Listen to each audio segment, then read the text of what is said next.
Paano naging usapan na natin? Eh, sa kanya.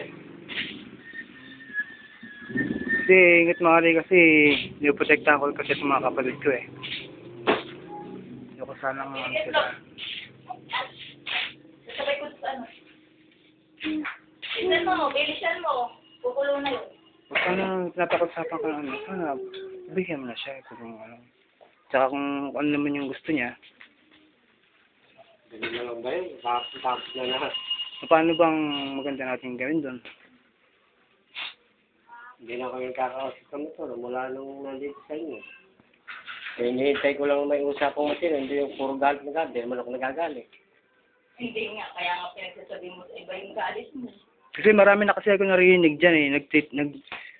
Hindi na ako kumikibo din eh. Dadaan mo sa tako. Ako kulang mo pa. Ang mga salita yun. Ay, di ba nangyayari? Nakukulong pa na nga. Matinubang lalaki yung sabihan mo yung gano'n. Eh, paano kasi paparumbato kung sumagot? Kita mo, galing din sa'yo. Kaya ako nagkakaganito. Saan ba nagsimula kasi yung ko natin? Di ba ikaw rin may kasalanan? Sabi mo, tatakasan mo ako. Kaya nga sinabi ako, umalis ka na. Kaya naman tumakas ka. Kaya nga ginawa ko na. Oh, ilang beses mo lang sinabi yan, 2 beses na. Nakupot na lahat ng pera mo, tapos ganyan. Hindi ay siya sa trabaho. Bali, magkano bang nakuha sa yung panakaped ko? Kasi yung mga kapatid ko, tulad yan, sila 24 mil ang utang sa akin yan. Tapos yung iba pa, sila Bebe, nasa 10 mil.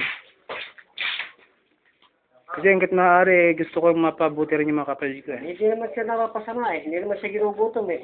Yun nga. Pag may pera naman ako, binibigay ko sa kanya lahat. Ano ba ang problema? Internet.